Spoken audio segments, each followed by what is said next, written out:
Today we move to Avadhuta Upanishad, verse 6.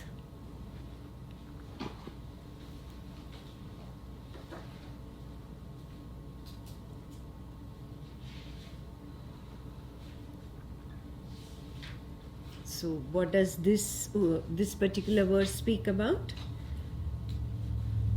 Just to give you in short, Asmita, Mamata, Karta and Bhokta. I-ness, mindness or belongingness, doership, experiencership. These are the issues which you recognize very clearly. Yeah? So the Avadhuta has seen these are issues, and what does he do? He takes all of them and he burns them in the fire. Which fire? The fire of knowledge, the fire of inner wisdom. That's the literal translation of the Sanskrit. You understood, right? I don't need to do direct scene.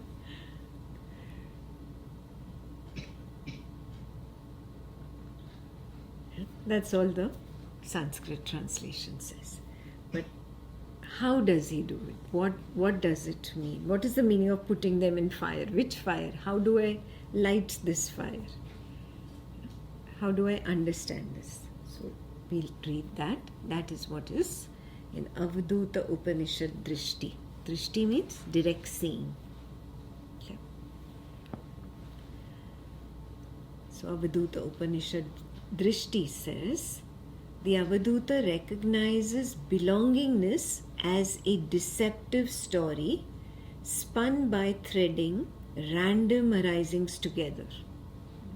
Yeah? Belongingness is a deceptive story. And how is it created? By spinning together, threading together some random arisings. What are these random arisings? I, the perception of the sight of the body, the sensation of the body, and the belongingness feeling. I stitch these together. And what do I say? My body. My body. Are you able to recognize arising separately now? Do you recognize the I thought separately, or the sense of I separately? Do you recognize you can see the body neck down, look down and see right now? Perception of sight of the body. You have the sight of the body. If you're looking in the mirror, you see the whole body. Yeah? So that is the perception of sight of the body. You have the sensation, a feeling of solidity, a feeling of consolidation. Can you recognize that? And see, there's a belongingness feeling. Yeah. These are four separate arisings. They are not one. You are stitching them together and saying, my body. And who is this you? You, the witness. The body cannot stitch arisings together. The body is inert by itself. Yeah? It's not alive or conscious by itself. So it's not the body that is stitching them together. It's not the feeling that is stitching them together. The heaviness sensation of the body. Sensation is not stitching them together. What is stitching them together? Yeah, this I is creating a false story. Where is it getting stored? In the I's memory, or I says this is my memory. And it always holds on to this false memory.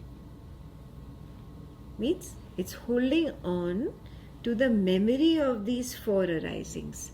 Are the four arisings here and now? Do you recognize it? An arising appears and disappears into nothingness.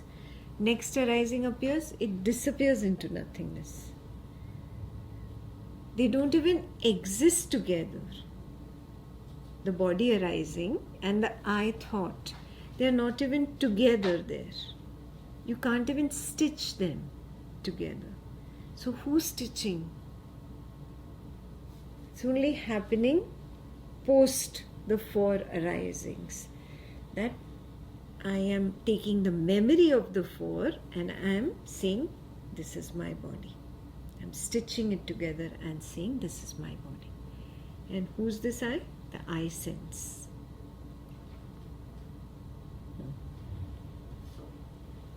This memory is a thought. Yeah. And even if suppose, for example, in the whole hour, suppose these arisings did not happen, but this thought arising can still come and say, my body. Yes. Yes. Because it happens in samadhi. Like in The memory. silent, Yeah. the memory thought comes like Yeah. from previous storage. Yes, yes, yes. And it comes and it says my body. Yes. So it's only stitched together. So what does the Avadhuta do? He sees this. Earlier, it was borrowed knowledge for him. Now, after the Turiya has dipped into Turiyatita, he has recognized himself separately from these arisings. He's become dispassionate towards each of them. He's become the master of all senses. Now he can see the whole phenomena happening. Yeah? Earlier, the phenomena would get clouded for him. He would see one thing, he couldn't see the other thing. He saw another thing, he couldn't see the other thing. So he could not see the whole phenomena together.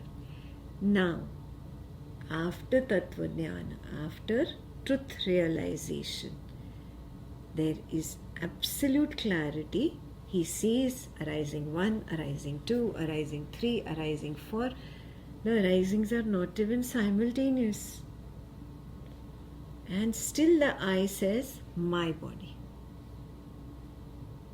Still that idea arises. From where is it coming up? It's only a memory, because those arisings appear and disappear.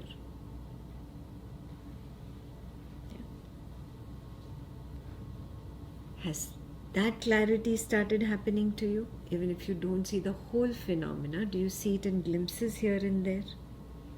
Very important. That is how you will be able to gain conviction to stand as the witness, because this is a lie. This is a lie. This is just an illusion that this is my body. Not my body. This is a body arising. And then it disappears. Then there is the sensation arising. Not my sensation. A sensation. A feeling. Not my feeling. And that clarity starts happening. There is no mindness. So he starts ripping away the idea of belongingness from the body now. Because he sees the phenomena very clearly and nothing is clouding his vision. Ask yourself, are you there yet? Are you there yet? Can you see this separate all the time? Whether you're just looking at it or whether you're just thinking about my body. Yeah? You also have a mental image of my body. Yeah? Even if you're not looking at the body, you're carrying a mental image of my body. Are you able to completely separate the mindness from the body?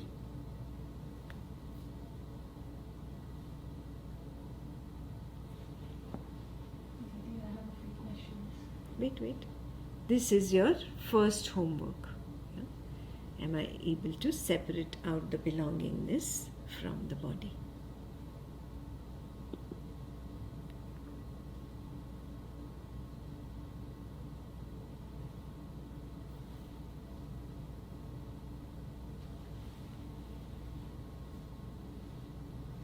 Good, the first paragraph is clear. Yeah? I'll move on to the next.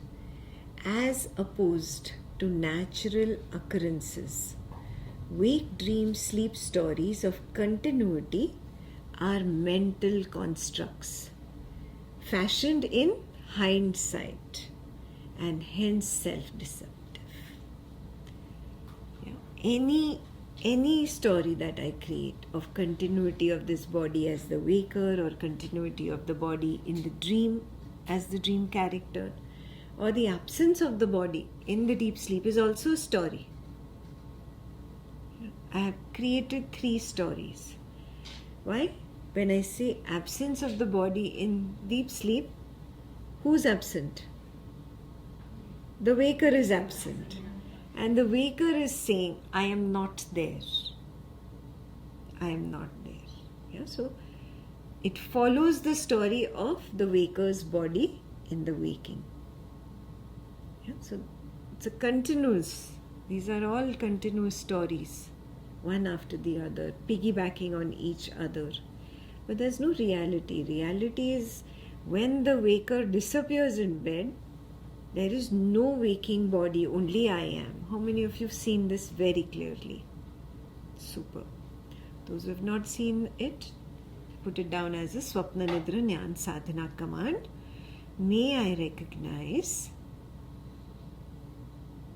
that the waker's body disappears at the end of the waking state, but I still am.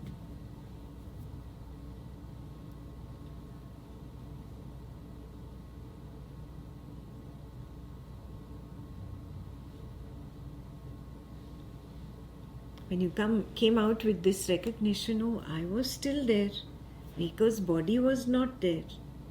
But I was still there. Very clearly, thoughts were there. I knew the thoughts, but there was no body. And that was so clear. So body is actually a mental construct. It's only a story. Not just the waker's body, even dream character's body is a mental construct.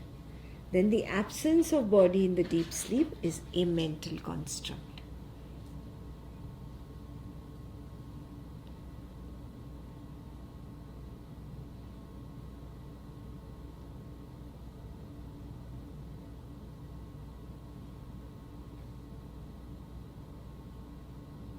Is this opening up a little bit? Yeah. So soon the Avadhuta sees. He's seeing what you just used as a pointer right now before enlightenment to get there. And you saw one glimpse here, one glimpse there, one glimpse there. He sees it continuously. He is very clear that this body appears, disappears, appears, disappears, appears, disappears, even in the waking. So what about the dream and deep sleep? Don't even talk about it. It's not here continuously. Only when you pay attention to the person, then the person is there. How many of you realize this? You don't pay attention, there's no person. There's just some mind, some thought, some feeling going on. You have to pay attention for this to be there.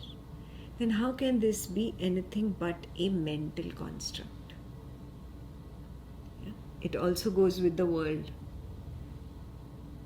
That world does not exist separate from this. So the waker's body and the waking world are not two. They're actually one. This is also perceptions, sensations, thoughts and feelings. That is also nothing but perceptions out there. Perceptions of sight, sound, smell, taste, touch. World is nothing but perceptions. And when you come to the higher level, you start seeing it's a thought only. The world is a thought. There's a self-exploration on that too. The world is a thought. So you start seeing these very clearly. Now it's not glimpses here and there. Avadhuta is seeing it in its complete clarity. He's seeing how they get sewed together and become a story. He sees it clearly. And he's like, oh, it's nonsense, utter rubbish, illusion. It's like how you learn from the magician, how does he perform the trick? Once you learn how the trick is performed, now how much ever he tries to play that trick in front of you, now you're not in awe. You know how it works, right? Just like that. So that is what is described here. He's seeing through the trick now. Now he's not mesmerized by the constructs. Clear? Okay. the memory of the arisings is employed to construct the my body, my mind, or my world story, not the arisings themselves. This is important again. Yeah, what does he see? Only memory is used to create a story, because the arising has appeared and disappeared. It's gone already. Yeah? Sight, sound, smell, taste, touch, 5 arisings are not together. But what do you see? I see all sight, sound, smell, taste, touch together in this world. Do you see this? So memory is creating a story. And this is where you'll understand what that scientist says in that scientist sitting and talking in reality of reality, that we have never stepped out of our mind. If we touch something, that is also within the mind. We taste something, that is within the mind. We smell something, it's within the mind. We see something, it's within the mind. We have never stepped out. These are their words. We have never ever stepped out of the mind. So go home and look for that talk. If you don't find it, just punch in flock. Can somebody share, and one of the volunteers will share it with you. Yeah, so then it becomes very clear the arisings themselves are not sown and created a story out of.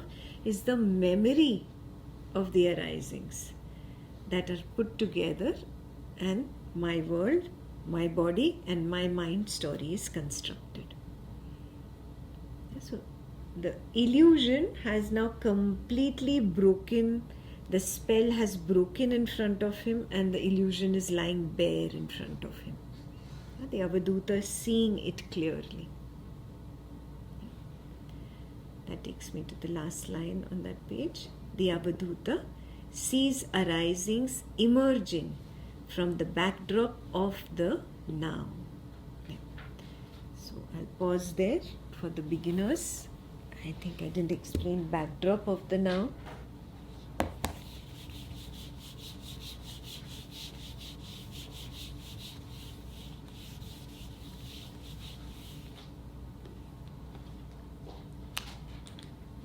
The whiteboard is the now. Do you recognize? You see Ekta's face and Ekta's hand drawing this. So sight. Do you recognize it disappeared now? You already went to the words that she's speaking. Yeah. So the moment it comes, it actually gets erased immediately, as if there's an eraser following the marker. Yeah. And again, you hear her sound. You listen to the sound, and by the time it's already wiped away. Are you recognizing this? Yeah. So what is the reality that is permanent?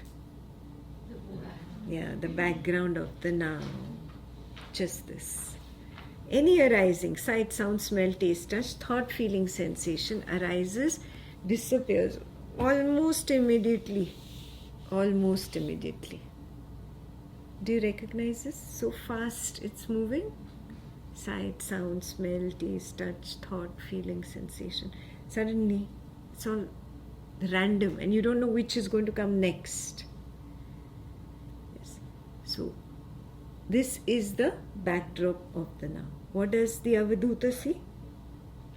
On this backdrop of the now, from nowhere it has emerged. So he sees the beginning point and recognizes it emerged from nowhere. Out of thin air it's manifested. Every arising, every thought. Can you tell me where the thought is coming from? Where is the feeling coming from? I'm getting it, I'm not getting it. Feeling good, not feeling good. Comfortable, uncomfortable. Notice? It's just coming. Yeah, it's just coming from the background of the now. The now itself is giving it birth. So he sees it emerging, the beginning point.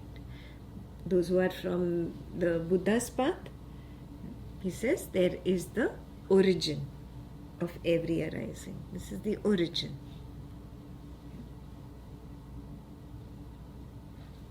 Then what does he say? The viper of the now rises on the heels, means it's almost immediate that it wipes it away.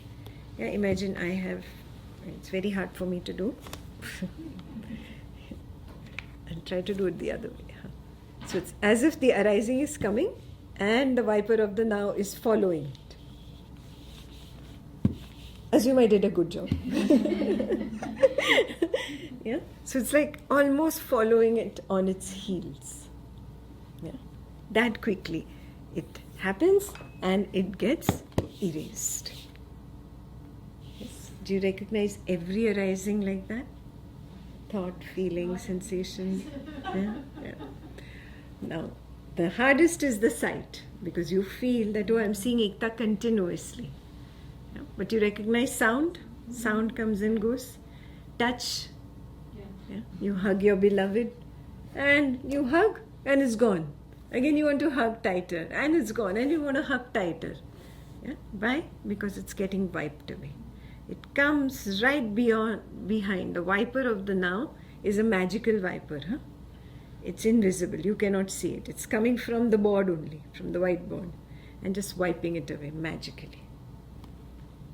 Attempt to see every arising. You can see that they only after 1/4 of its arising, but Avadhuta can actually see it from the origin. He knows the origin now. Now he sees the origin. It comes from awareness. It's coming from me. Soon he'll come to the recognition that now is me. There is no other here. There are no two here.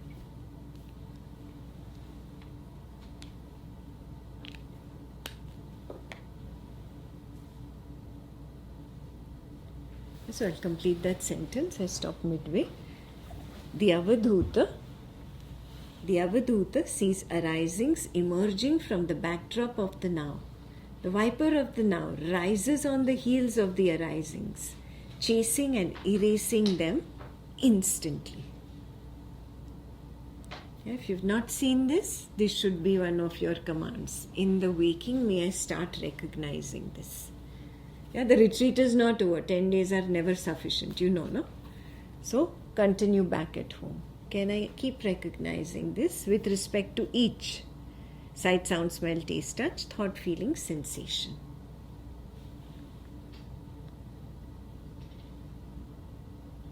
It arises from the now and it's wiped away by the viper of the now. Magical, huh? Magical viper.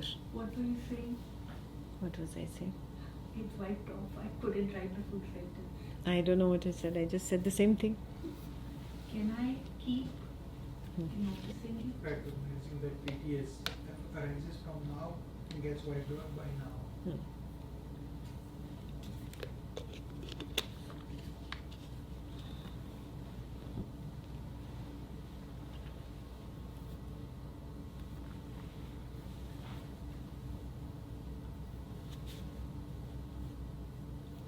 How many of you see it at least in one?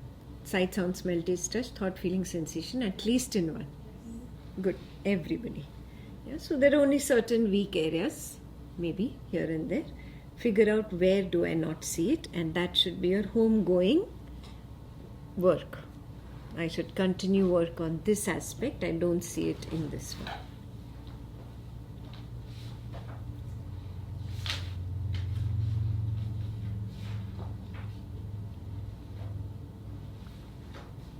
Good. Can I move ahead?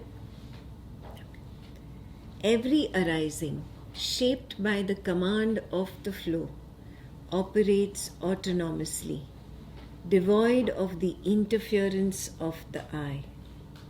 If the I, lusting for identity, meddles, a body identification story, a mental identification story, or a world ownership story is retrospectively deduced. Till the time you were standing as the witness, what was happening? The vichara came and went away. Did you notice that? And you were untouched. No stories. Absolutely silent. You were silently witnessing. But what happened the moment I jumped in? It meddled with an arising. What happened? Yeah, stories started getting created. Yeah. If it was a body arising, then my body story was created. If it was a thought or a feeling, a mental identification story was created. If it was perception of sight, sound, smell, taste, touch, then a world ownership story. This is my friend, that is my friend, he should have not said this, I should have not spoken, etc., etc., etc. It's a world story. So you have been doing this in your samadhi and recognizing, when I stay at a dispassionate distance, I recognize that the flow operates autonomously. Means it does not need me. This confidence develops in the Avadhuta. Very important to develop this confidence. So now I don't need to monitor everything that the body is doing, pay attention to every thought that the mind is coming up with. I got nothing to do with it. It operates autonomously without my interference. Now he understands I was never in control. I just was a control freak. I wanted to be in control, but I could never bring things under my control. So things now start opening up for the Avadhuta because this is so clear. It's like all the cards are laid down on the table now. Nothing is hidden. So it gets revealed. Everything operates autonomously. Means like a machine. I do not need to interfere. Moving on to the next paragraph. The Avadhuta recognizes these covert truths. Honoring the decorum of the flow, the Avadhuta claims no ownership of arisings. Now he starts respecting these arisings. They are not mine. It's got nothing to do with me. Now he starts understanding how it is not a body-mind, but a coordinate of consciousness. Now he starts seeing how from the coordinate automatically arisings appear. He understands that no arising is mine. No arising is me. It just is. It's not my body arising, it is a body arising. It is not my feeling arising, it is a feeling arising. So it starts opening up for him. Now, he does not claim ownership at all.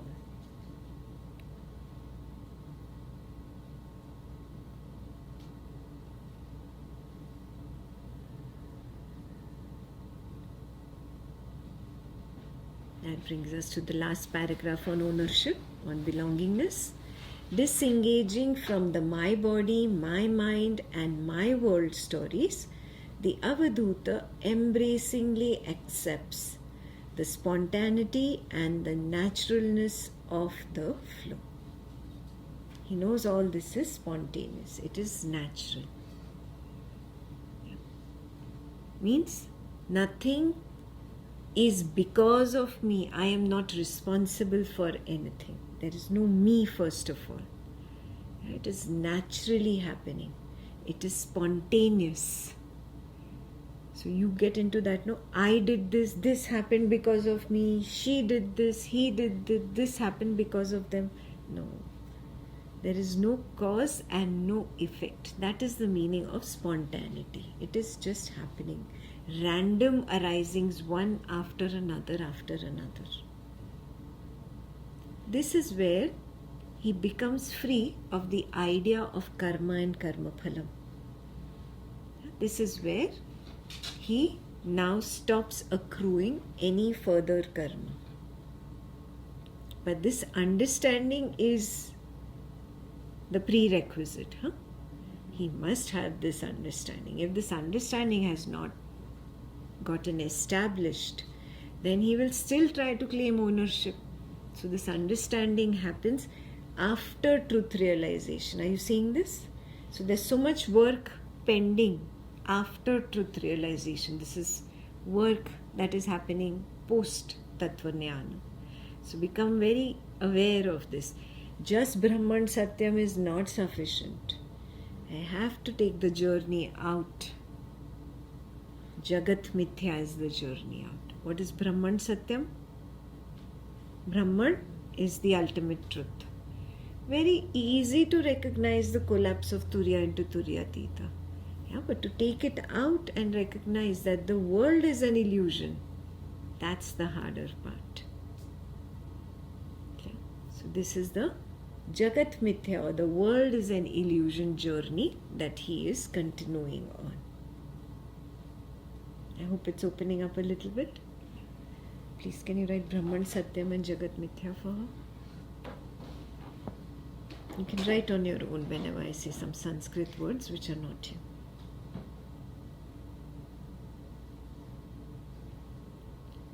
So that completes the section on belongingness.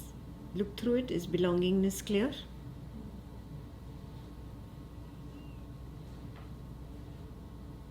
Yeah.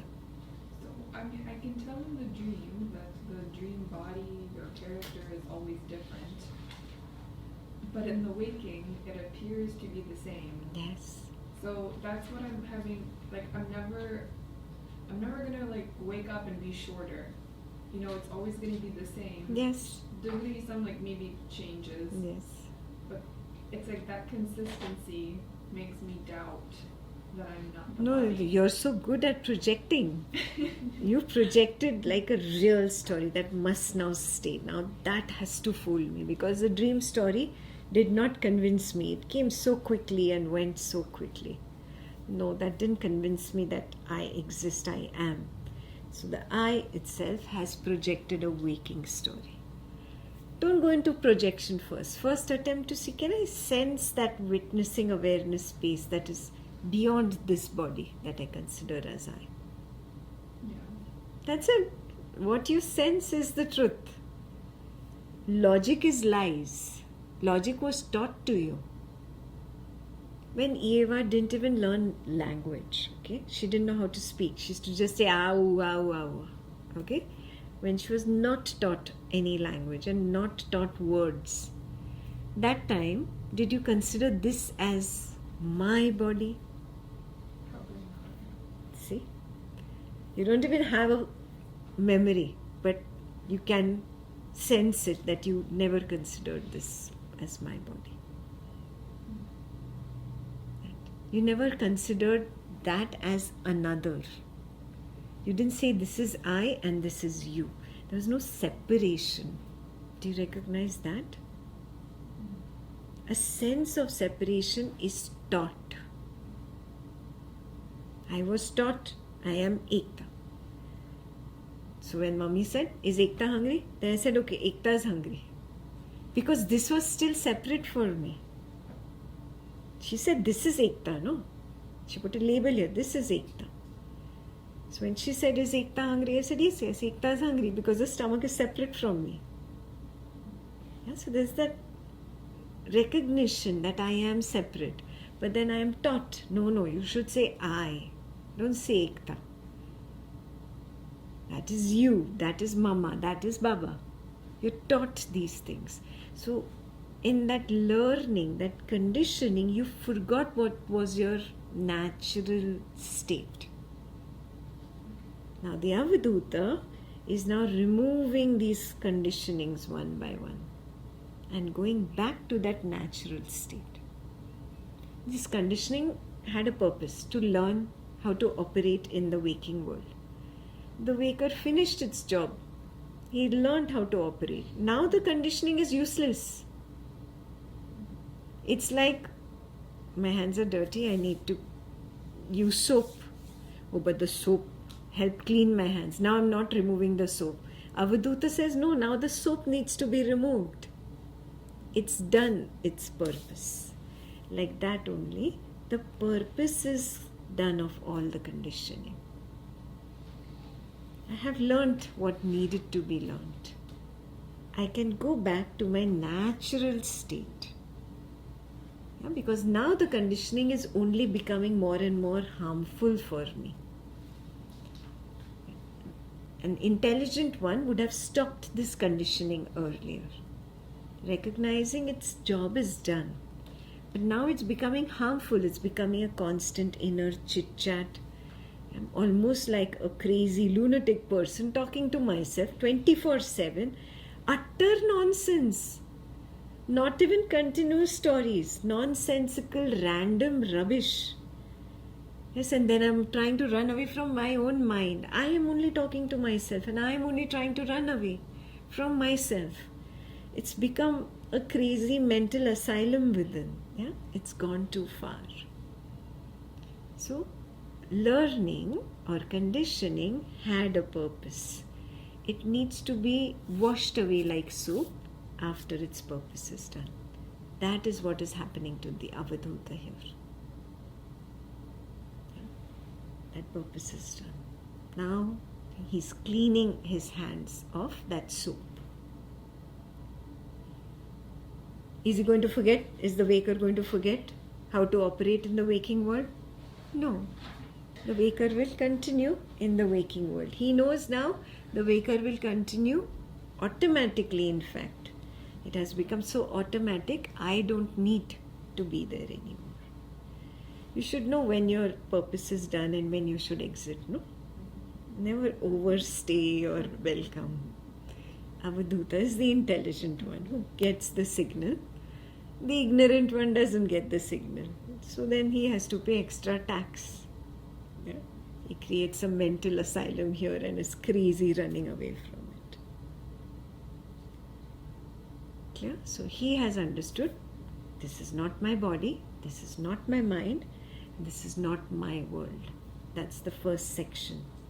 Yeah? Belongingness section ends here. After this is doership. Very clear? Body, mind, and world. Yes, body, mind and world. Means mindness, belongingness. So it completely drops the idea of belongingness now. Clear? Maybe I have a question on this. So, you talked about collective mind, collective consciousness, and that is where an arising comes, right? Then my body, why does it come to me? Like, where is my memory and why does it bother me? Like my I pattern. just explained the whole conditioning process, no? How you conditioned. So I conditioned it, but where is it stored? Again, I the just- same Turiya is the one that gets conditioned. Turiya is the one that gets enlightened. Didi, but my question is like, say, my specific patterns that were bothering me, those were bothering me, those were not bothering the person sitting. Okay, who are you? I'm witnessing right now. So I said that only, no? They belong to the witness, no? Okay.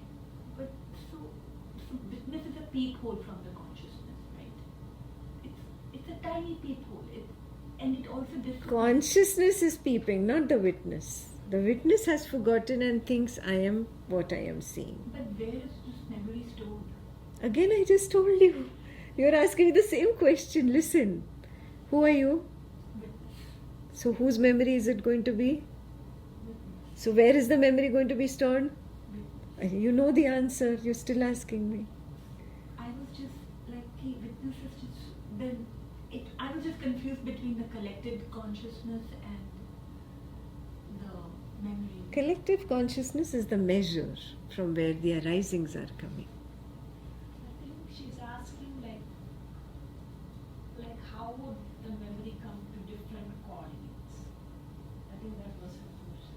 But like how we have different coordinates in our consciousness, right? So if a memory of mother comes, then it is actually specific to that coordinate. Where is the truth? Do you have memory that you were really here on the first day of the retreat? Now that you ask, a thought comes, but there is, yes, Yeah. memory. Do you have confidence in that thought? It comes and goes. That, be with the truth. I don't even know anything that happened before this moment, whether it truly happened. Memory is saying it happened.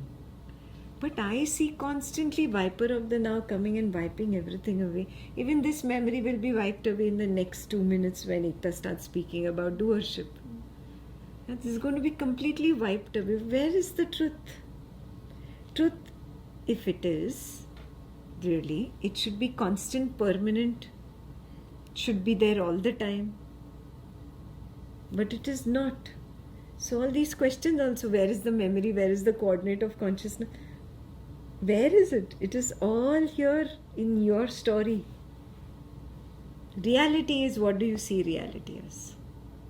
Background of the now and an arising. Yes. And it's getting wiped away. That's all. You can't speak beyond that point. Yeah? So don't create another spiritual story. I didn't want to, that's why I asked Yeah. you and clarified. I'm like, Just it's be a with the thought. truth again It's and just a again. thought. It comes as a thought and says, and it's a weaved story thought. Yes. You have held on to that story. Story doesn't hold on to you. Story is dead by itself. Story cannot hold on to me. I hold on to stories. I feel I get identity from there. I have belongingness with the story. I say this is my story. That is where from your belief only the thought of your mother comes up. It's coming from your belief. You are identifying with it. It's your mental construct. Break it. Where is the mother? Where is the daughter? Where is the son? Nothing in the now. And arising appears, it disappears. Does the body arising say, okay, daughter arising or son arising? No. Just a sensation of the body, you paid attention and there the body arising came. Suddenly you're at the mind arising, there is no body. It's just the mind arising. You're at the feeling, now the thought is not there and the body is not there, just the feeling arising is there. Look at that, that is reality. There is no continuity here. Waking up to that truth. This is the most important. That is what the Avadhuta has woken up to. He says it's all a mental construct. All these arisings are not there in the now together. Memory is sewing all of them together and saying the story is here of the daughter and the mother and the daughter thinking about the mother. No, you created the whole thing here and now. Reject. Good. Now wake up. Now wake up. So those who've come to 8th degree of seeing, what is it? It's just knowledge. Yeah. Rejecting asmita, mamata, karta, bhokta. You simply see it as knowledge. A knowledge wave arose and disappeared. That's it. Maybe when you say knowledge, is that like an idea? Not even an idea. We've already finished that at 6. What did you say at 6? It is only a thought. Yeah. That is the idea. It's just a piece of information. Yes. But you've not gone beyond 6, no? We'll do with Yeah. you in the next retreat. You do till 6. Okay. Yeah? Just look at it as thought for now. I get it now what Kirti is trying to ask you. Hmm. It's because there is asmita in it. There is Yeah, it began with, the question began with Asmita, and no? Kirti's memory. Yeah. Where is it lost? Yeah, but you began only with Yeah. I am Kirti. Yeah. You began with I am this I body. surrendered, no? That- She understood. Yeah. Yeah, she I got it. understood the answer, Yeah, she understood 2 minutes ago. but I surrendered. Yeah. It's just a thought. Yeah. It will keep coming Mm. to keep pull me from the now. Yes. I- And you have to reject 8. Practice 8. Yeah. Very important. 8th degree of seeing. Beginners, we'll do it later when you'll get to the higher retreats. And good that it happened because this is what I need to do. It will keep happening Yeah. and I need to keep recognizing that how it pulls me into that story. Yeah. Why is my memory separated? a story. Yeah. It's a thought. Okay. So now we come to doership. The Avadhuta recognizes doership as a deceptive story spun by threading together random arisings. The I plus the perception of sight of the body plus the sensation of movement plus the belongingness feeling are woven together to invent the my action story. The similar arisings as the my body and plus one more, the movement. That is what is action, correct? The body in movement is action. So all these are again threaded together, spun together to create again another story. Just like right now, a moment ago, Kirti got lost in her story. Like that only you constantly get lost in your own story. And you attempt to find cause, effect there. Avadhuta is free of this now. He does not get lost in any story.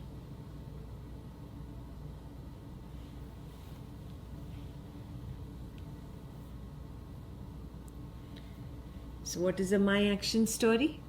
I am the doer of this action. I did this. I am the thinker of the thought. I thought of this wonderful idea.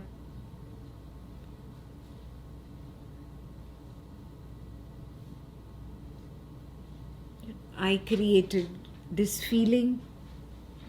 I should have not given any interest to this. This wouldn't have become such a big emotional whirlpool inside me. Yeah.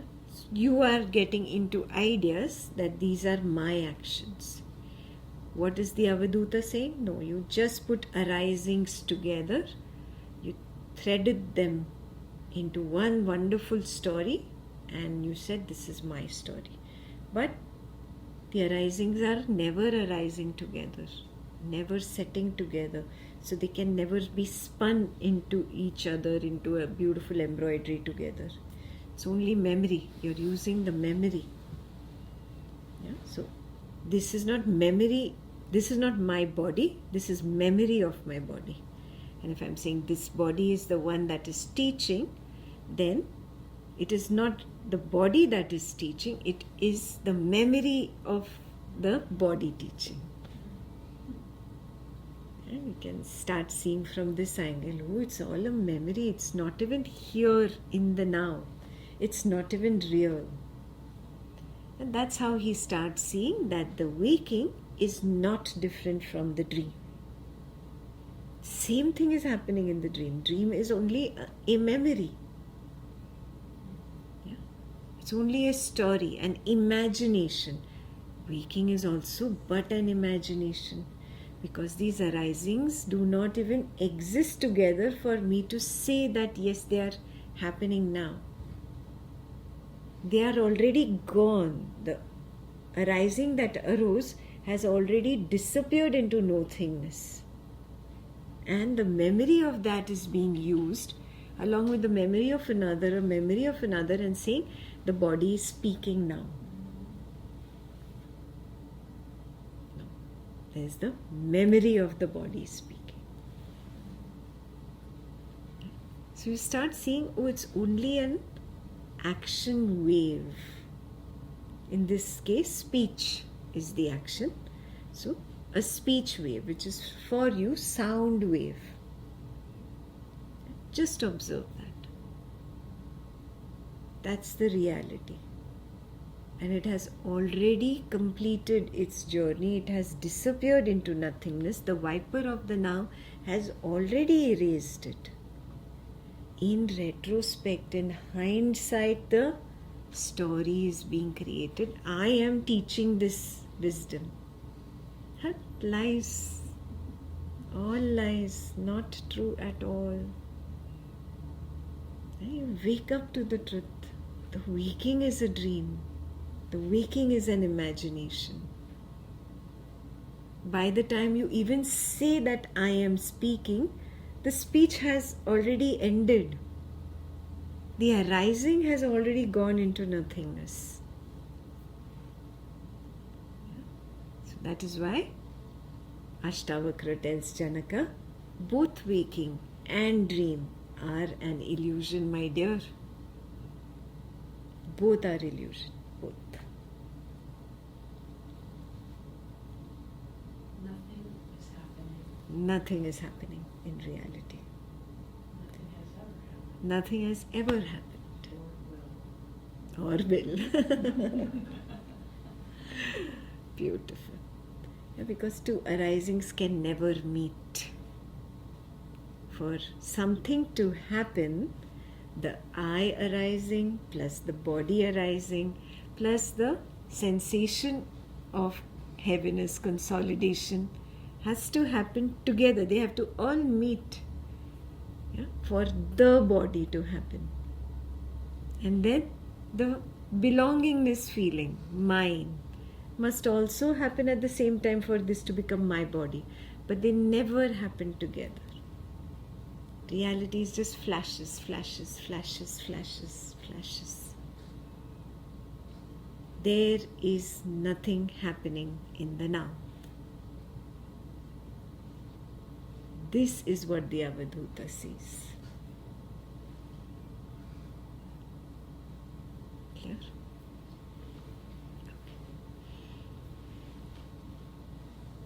So that is described in the paragraphs ahead. As opposed to natural happenings, wake, dream, sleep stories of continuity are mental constructs. Fashioned in hindsight, they are self-deceptively misleading. Yeah, this whole my action story in the waking, my action story in the dream. Same imagination. They're just constructed mental constructs in hindsight. Hindsight means the arising begun, it peaked, it disappeared into nothingness. After it had already disappeared, then the story was spun. So, in hindsight. That's why they are deceptive. This opens up for the Avadhuta. Wow, wow, every moment is a wow. How did I miss this? How could I not see this? This is also an imagination. That is also an illusion.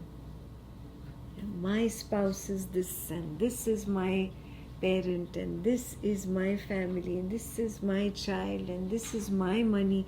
What my? There is no mine only. And now I am doing this, I am doing that, I am doing that. What I? There is no doership possibility only. For doing, two arisings should occur together. I and the action. No. There is either the I arising or the action created by 2-3 arising spun together into a memory. Yeah. So you wake up. Wow, these are just flashes, flashes, flashes. This waking up is the process that is happening to the Avadhuta. The memory of the arisings is self-employed. The memory of the arisings is employed to construct the my bodily action, my mental action, or my worldly action stories, not actual arisings themselves. Yeah? Again, most important, the actual arisings were not there. Memory was created, memory was used to create an action story either at the body level, at the mental level, or in the world. Memory was used.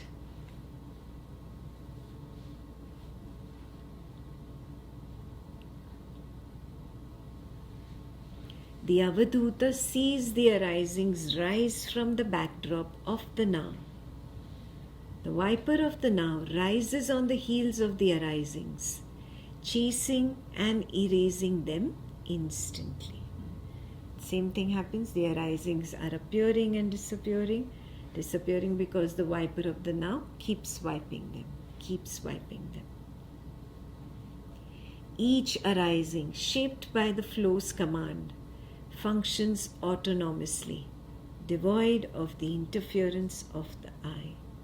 And this is very important with respect to doership. You always say, I did it, no? No, it happened.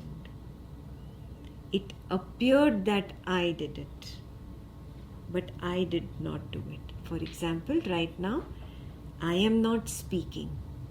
It is just appearing that the speech action is happening through this medium, but I am not saying a word. I am at a distance, knowing the flow bring up a sound arising, and another sound arising, and another sound arising. Sometimes I am amazed at the knowledge as much as you are amazed. I am equally excited. Wow. Why? Because I am at a distance. I have allowed this to be a hollow, empty, flute-like structure through which this music is playing. I can see it because I am ready to stay at a distance and not claim this as mine. Same thing is happening there. But your problem is you want to claim, this is mine, this is me, my action, I did it. No, I'm not giving this credit to somebody else, not even the flow. It's my credit. It's true, Didi. Yeah. It's true. Yes, that is the problem. That is the only difference between you and the Avadhuta. Avadhuta very clearly has in the first section of this renounced what? Before doership, belongingness, mindness. The moment mindness is gone, the separation has happened, no? The distancing has happened.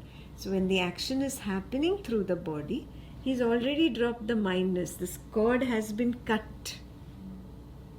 So there's no jumping in and saying, this is mine. It is happening. Yeah, then both sides apply. All the beautiful things that happen through it, you don't get the credit for it. And the greater side is all the bad things that happen through it, I am not responsible for it. You are free. Yes, you are completely free. That is why it is called liberation. Yeah? The moment ownership is dropped, you get liberation from action. Yeah? That's what we are doing in this section. Next will be obviously liberation from experience.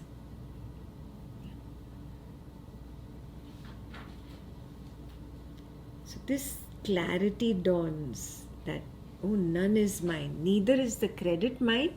At the same time, the debit is also not mine. There is no me to claim mineness. And then you start becoming comfortable with being nobody and nothing.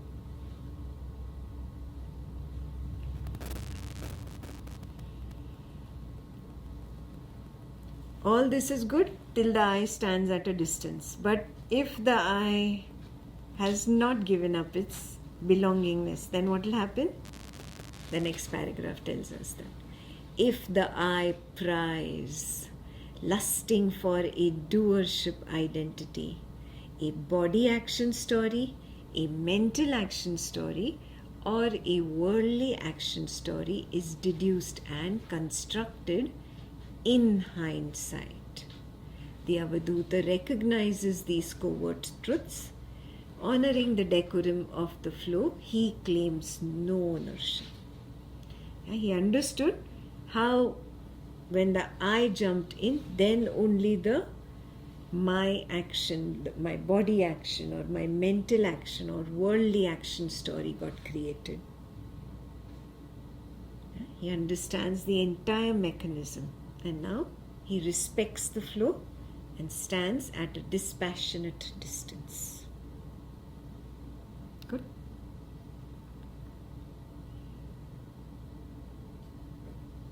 brings us to the last paragraph on doership.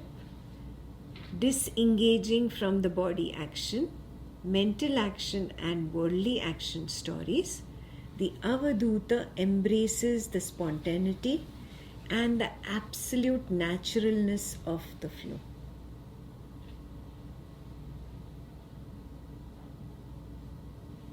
Now he understands completely. This is natural. This is happening at the coordinate of consciousness level. There is no I and no mine here. He gets out of the way. And now there is no more karmic accrual, because he does not say it is my action. No? That is the meaning of disengaging. He's completely disengaged from these stories. He's completely flowing with the naturalness of the flow. He's respecting the spontaneity. So, there is no karmic accrual for any action.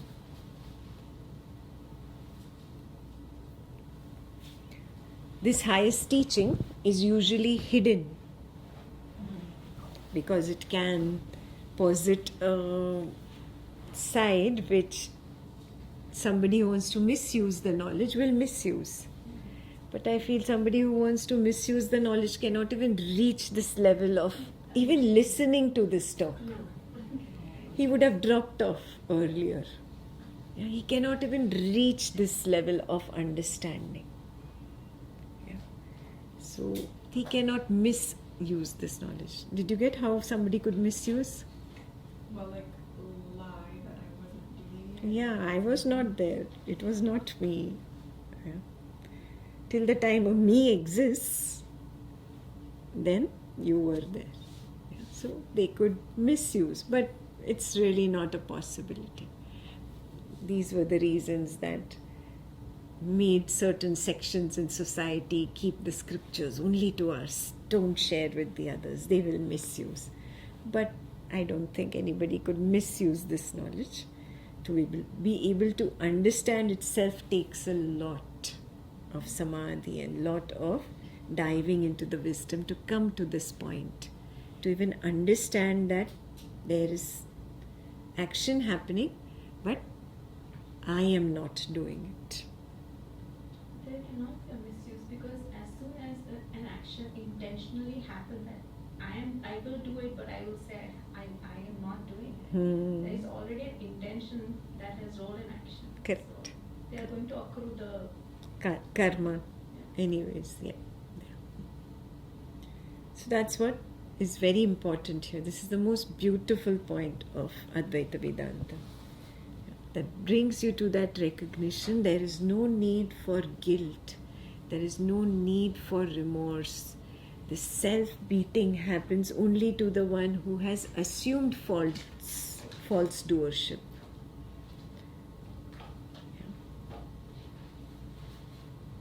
Superiority complex happens to the false doer, but even inferiority complex happens only to the false doer.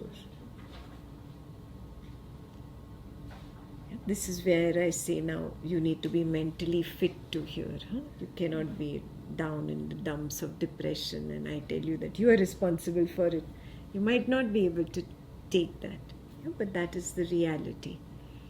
Whatever is happening, I am assuming, I am imagining, I am creating a story. And I am thinking it is happening to me. Okay? Very important to see.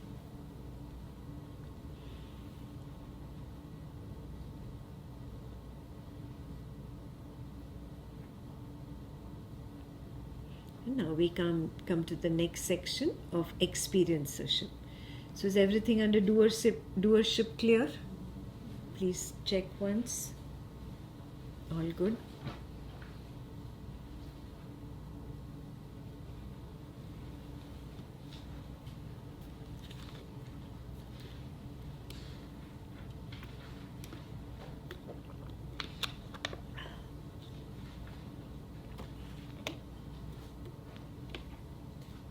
like how Karta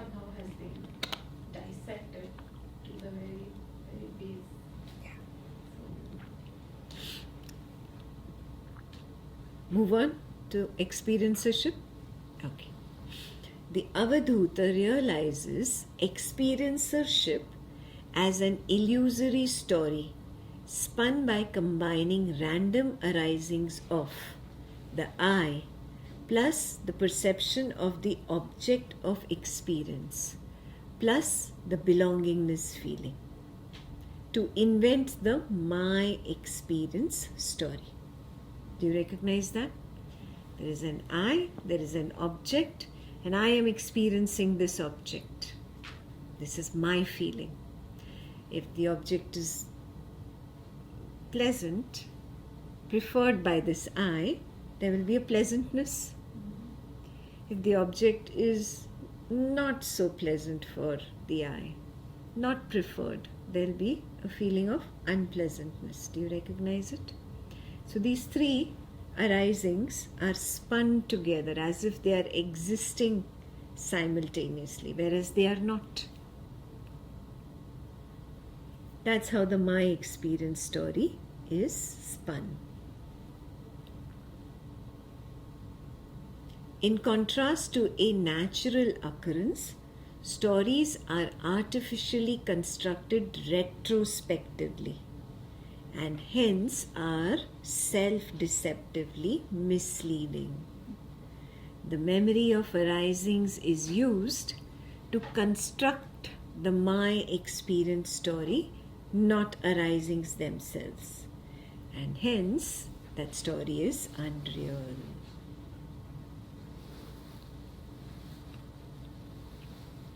Do you see it?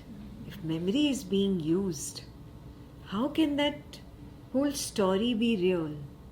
The story is not real. And you will say, no, but that story is happening here.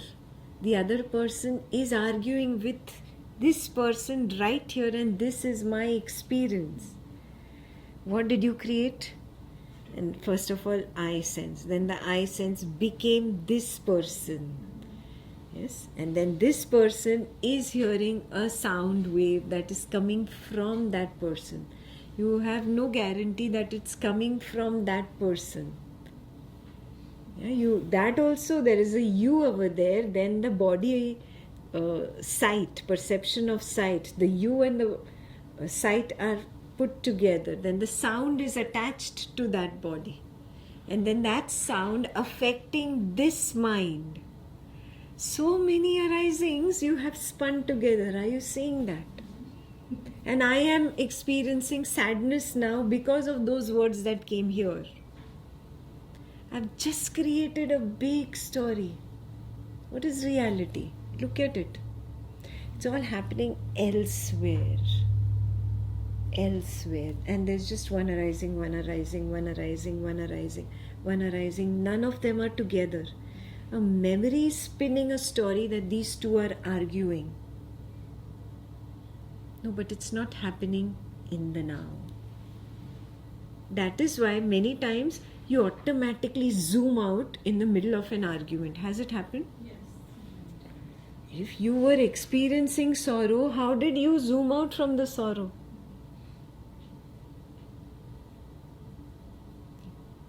Like I told you, that girl was discussing about her divorce, the biggest heartbreak of her life. In the middle of crying, her attention goes to Ekta's white hair. She's forgotten her sorrow.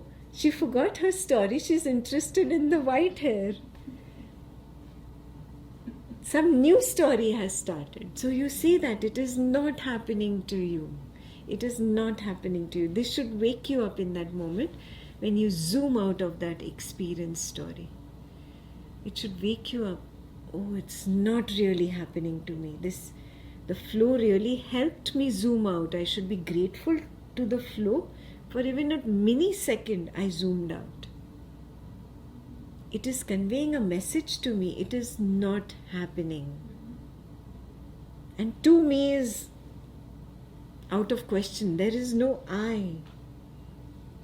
And if there is an I, which is the I? The one involved in the argument, or the one that has zoomed out now? Or the one knowing both?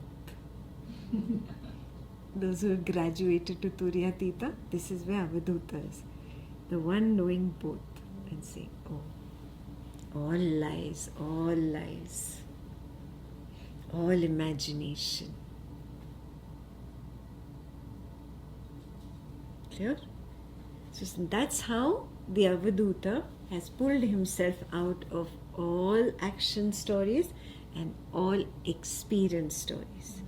Do you see? Action is karma, experience is karma phalam. I chose you as my friend, no? And now we are arguing. Yeah, this argument, this unpleasant experience is born of my karmic doing. I chose you as a friend. So many years. Yes. Continuous. So wake up to this. This whole experience story can be seen as a farce. It falls flat on its face. You just start seeing reality is one arising, disappeared. Another arising, it disappeared. Another arising, it disappeared. It's just the background of the now that is permanent and continuous. Nothing else is continuous. And you will not be able to get into any my experience stories. And you're not far from that. You get lots of glimpses, right? How many of you have realized you zoomed out in the middle of an experience? Yeah. Heavy experience, my feeling, and then who zoomed out then?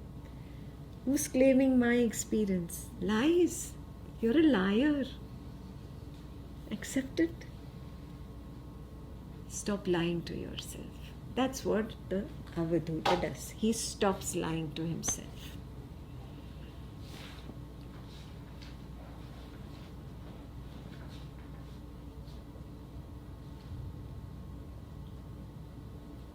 And how does he see it? The Avadhuta sees the arising soar from the backdrop of the now.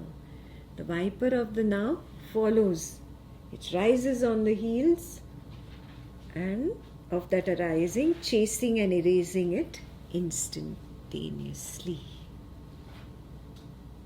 As the arising is coming, the viper of the now is following it and wiping it away. He sees that. Ask yourself the question, have I reached there? Especially with respect to experience. And this is a pain point for most of us. Yeah. All those unpleasant experiences are hard to see. Start with pleasant experiences. Yeah. Begin with the easy ones. Even when I see the pleasant ones, it doesn't last too long. I'm looking at a beautiful sunset. I'm feeling by the time I actually say it has actually gone. The pleasantness has ended. Even the comes later. The pleasantness has already ended. The viper of the now wiped away that pleasantness of that beautiful sunset instantaneously. So now you start seeing in pleasant situations, in pleasant experiences, now gradually move towards unpleasant experiences. It's a practice. One must practice it. Without practice, you won't be able to see it.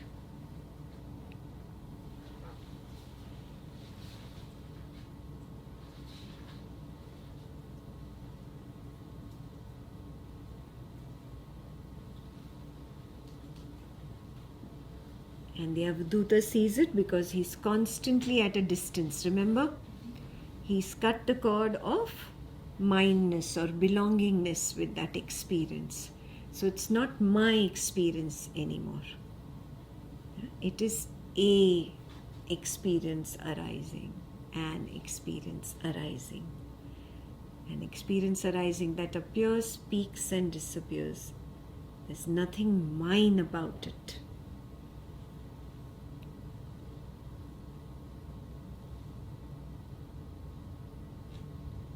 He's dispassionately at a distance from it. But if he loses his stance, what will happen? That is in the next paragraph. Lusting for an experiencer identity. If the I prize, then a body experience story a mind experience story or a world experience story is deduced retrospectively, in hindsight, post-mortem, after the arising has already died into nothingness. You are doing a deduction later. It is not there here. You cannot call it my experience. Is this how I accumulate Vedana? And that is why I do the Yes. practice of witnessing the Vedana and surrendering it in Satipatthana and Pratikana. Correct. You start seeing that all memory of unpleasantness is not holding on to me. I am holding on to it. It does not even exist here and now. I create it because I am seeking an identity. That is the problem. Can I stop seeking an identity and just be happy with the nothingness of the now? That's what I'm actually seeking. Do you realize that you actually want that? This chit chat of the mind should stop. I should be at peace. What are you saying? You're saying that there should be no stories. You're saying, can I be devoid of a story? Can I be in zeroness? You will have to make that effort. The story is not going to make an effort to run away from you. You will chase it even if it tries to run away. You have to make that effort of dropping it.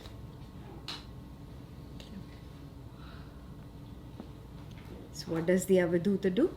Honoring the decorum of the flow, the Avadhuta claims no ownership of arisings. Disengaging from the body experience, mind experience and world experience stories, he yields to the flow spontaneity. The Avadhuta, okay, stop there. That's where the experience section ends. So what is he doing? He's not claiming any ownership of experience. He just goes with the spontaneity of the flow. Okay, now look at the experience section. Is it very clear? All three are clear. Belongingness, doership, experiencership. Identity was mixed in all of them. Do you recognize? They all start with the I. Yeah? So I is not described separately. The asmita part or the I-ness part is not described separately because it forms a flavor of each of these. Clear? Now, what does the Avadhuta do now with this understanding of belongingness, doership and experiencership? That is the main part of this verse, which we will go into now. The Avadhuta consistently sacrifices the I's tendency of interfering with the flow. It's a consistent sacrifice. This inner sacrificial offering is called Ashvamedha, in which he incessantly renounces prior beliefs, relinquishes the false identity of personhood, and fully surrenders worldly and spiritual conditioning, whether deeply gratifying or ungratifying. Yeah, remember, old beliefs keep coming up. They arise and he puts them into the fire, the sacrificial fire. Does he light an actual fire in the middle of the room? No. Yeah, it's an inner fire, in the fire of wisdom, in his own insights, in that own Gyan Agni. He's doing the Ashvamedha sacrifice. So this verse speaks about this particular sacrifice. And it has to be done incessantly. The renunciation is incessant because your beliefs keep coming up, they keep cropping. You don't know which arising is bound to come from the flow next. It could be an old belief. You don't know what the next thought is going to be about. It could be an old conditioning. So he's incessantly renouncing all prior beliefs. Yeah? And he's constantly relinquishing the false identity. Means the I moves in that direction and then he moves the I back. It's like how iron filings start moving in the presence of a magnet. Like that only, when a conditioning comes up, it's like the magnet is trying to come close to the eye. And the eye starts moving. Now he relinquishes this personhood knowingly. And that magnetism of that conditioning fades away. It's an incessant, continuous practice. Do you see that? The verse is saying that. The Ashwamedha sacrifice is performed by the Avadhuta incessantly. Very important. Don't think that work will end with enlightenment. It continues. It gets easier, but it continues. So this whole idea of, oh, it's effortless and all that, that is the marketing strategy to pull you in. It's effortless, I can get there without effort, good. And then you come here and then you realize, oh, it's this much effort. Okay, maybe after the collapse of the Turiya there will be no effort. No, then also there is effort. Oh, after Jagrat Sushupti there should be no effort. No, there is still effort.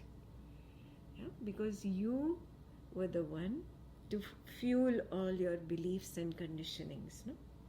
Your only fuel is going to come haunt you. It's coming back at you. How much fuel you put in, that much fire you will have to fight. Amuda's scared now. Oh my God. Okay.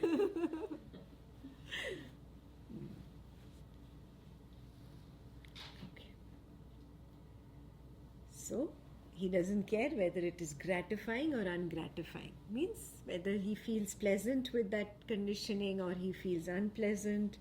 He doesn't care about what it is. He just relinquishes it, renounces it, without paying attention to the feeling that comes with it. Feeling in the past would have been all devotional towards the image of a god, towards the idea of some higher power. Yes, he had that devotional, pleasant feeling. So he's not swept away by that pleasantness. He's saying, doesn't matter what it is, I will renounce it. Yeah? And into what? Into that sacrificial fire of Jnanagni. Jnan, wisdom, my own wisdom. Agni, it has a fire of its own, no? So the fire of inner wisdom is Jnanagni. If you can write the spelling for her.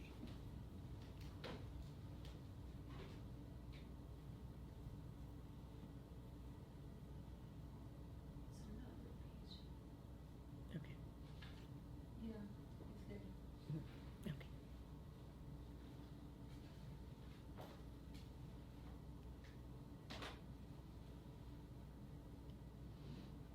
Ask yourself before moving ahead, do I have that kind of courage? However pleasant the conditioning is, still being able to renounce it? Let go of the false personhood in that moment and simply stand as the witness, because that's all you know right now. Those who know understanding, they understand the not I, then standing as the not I for you. If you're not there yet, this is something you will need to cultivate. You will need to muster the courage that even pleasant conditioning needs to be dropped. Unpleasant, you're ready, very happily, go. Leave me. It's the unpleasant ones I can give up easily. The pleasant ones that really challenge me. I recognize that. Okay.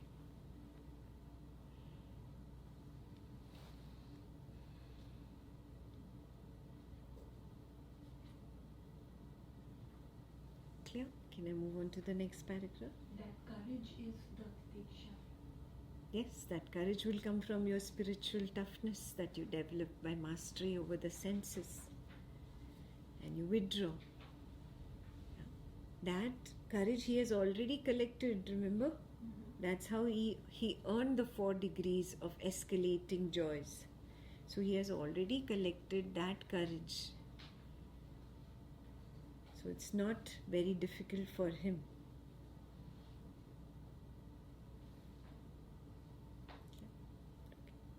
Moving on to the next paragraph.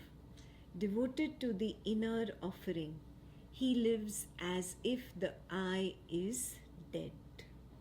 Yeah, highlight this. This is the most important point in this verse. Ask yourself, can I live as if the I is dead?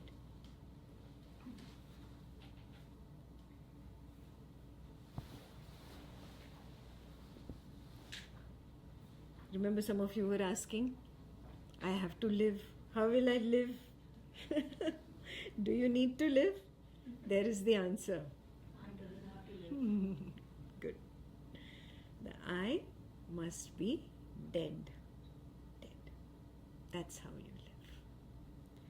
Spontaneity is worshipped while identification, belongingness, doership and experiencership are offered into Gyan Agni, or the fire of inner wisdom. Yeah, he does this continuously. And what spontaneity? Spontaneous flow keeps bringing the arising. He honors them. Yes, this is it. Whatever this is the flow. So be it. He doesn't object to what arises. Even if it is violence, hatred, anger, negativity, he doesn't have any objection to it. What is. Yeah, so spontaneity is worshipped. And what is offered into the fire? Yeah, identification, belongingness, doership, experiencership. Asmita, mamata, karta, bhukta bhav are all offered into Jnanagni.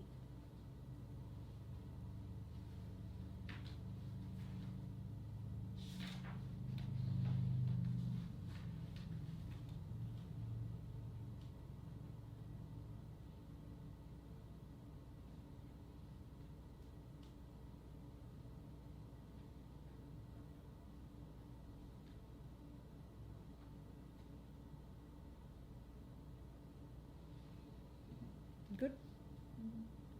Can I move ahead? Yeah.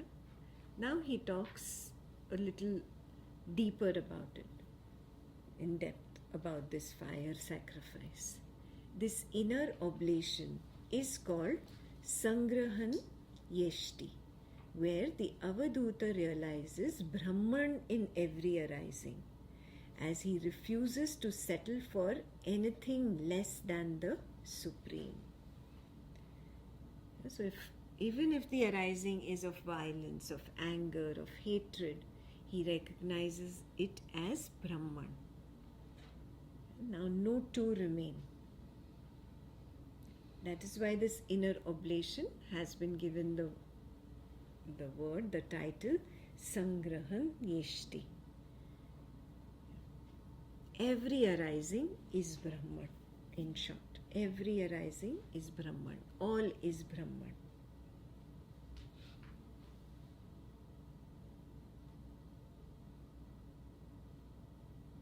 Are you able to see as your boss as Brahman?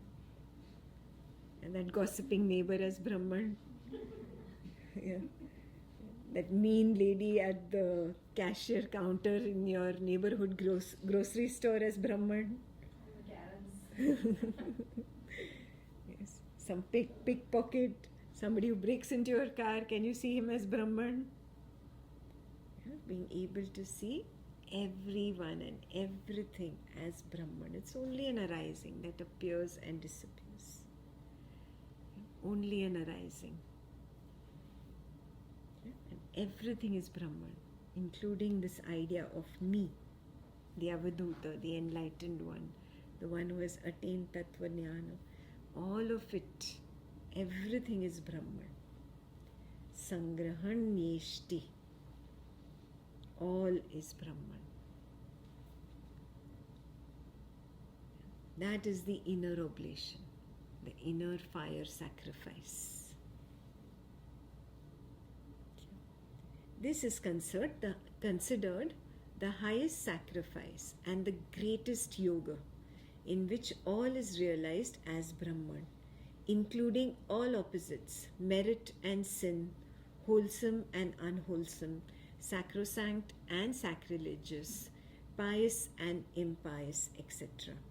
He ever abides as Aham Brahmasmi, or I am Brahman. So if somebody comes and steals something from him, he won't say. He would just. It's not the question of saying or not saying. He knows it is Brahman. It is meant to be. This is meant to go. Whatever was stolen, this is meant to go. Okay, so be it. By you crying about what was stolen, did it come back? No. He won't report it to the cop or something. Whatever the wakers flow in that particular waking world scenario is, we don't know what will happen. So even for Avadhuta, The waker continues, no? The waker is continuing. All this is Avadhuta only. The waker is continuing, everything is So continuing. Avadhuta Waker, if he wants to go and report, then He'll report. Yeah? But the Avadhuta knows that all is Brahman. Even this was meant to happen. And maybe reporting also to the police was meant to happen. And maybe not finding it back was also meant to happen. But the pleasantness is mine. This is not meant to happen. That which was stolen was mine. This need not happen. The dukkha, the sorrow, the story making after that need not happen. The wailing and whining and worrying for days after that need not happen. The constant inner chat need not happen. That is an Avadhuta.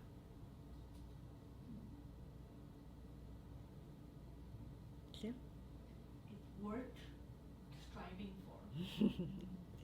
You don't have an option. It's a one-way street. Do you recognize it?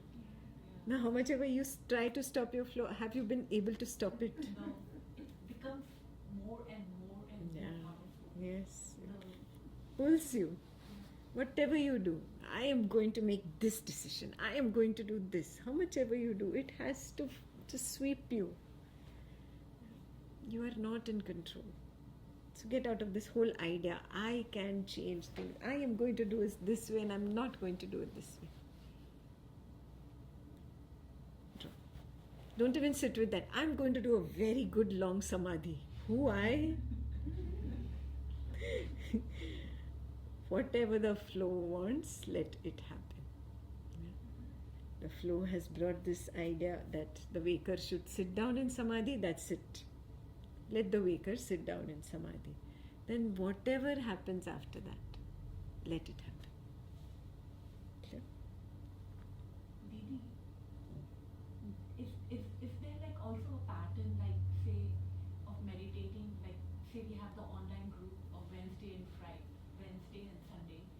So like, even if I plan to not sit, do something else, I wake up early but I'll sit. Mhm. Is there like a pattern that if you are like meditating that time and that day, that just makes you sit and do the samadhi? Yeah, that is also created by you only. It's your only thought. You only created it right now. Clear? Verse 6 is clear. Look through it. It's all clear. Yeah. What's like the difference between like putting it into the fire / like the What's the... There's no aversion. He knows if I put my hand into it, I'll be lost in chit chat. That which I got freed of, why should I go back into that jail again? That is jail, no? Yeah. Constant chit chat, trapped by thought, feeling, sensation. He just got free. He just realized that I am not Turiya, I am Turyatita.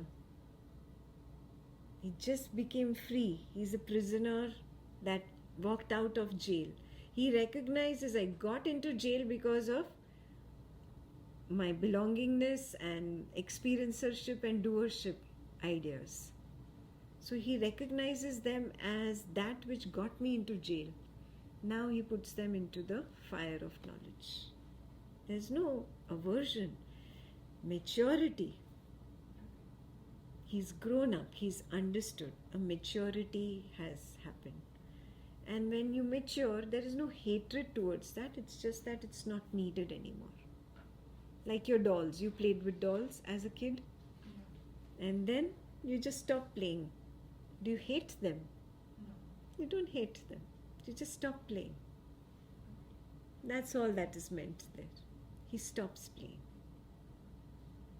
He recognizes that playing with that fire got me burnt really. So why is it called the highest sacrifice? Because he recognizes that belongingness, experiencership, doership can happen towards the 4 degrees of escalating joys. See, I did this, I reached here, I attained this. Now I am experiencing Ananda. That, it can happen at that level, no? So he's vigilant. Constant vigilance is the fire of inner wisdom, really. There's no real fire where he's actually putting, it's just allegorically written there, just to explain that he's constantly vigilant, constantly. And this constant vigilance is the highest sacrifice, because now you're sacrificing Priya, Moda, Pramoda and Ananda. That makes it the highest sacrifice. I'm ready to sacrifice unpleasant, but I'm sacrificing pleasantness, gladness, euphoria and beatitude. Then that is the highest sacrifice, right?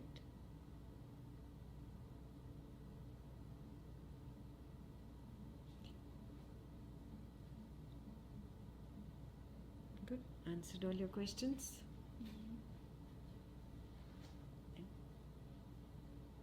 So that ends verse 6. And I think at this retreat, that's all I can do. Further verses will happen in some or the other online session probably. Maybe Gurukul, maybe something else. Yeah. Sooner or later, we'll do them and we'll post them.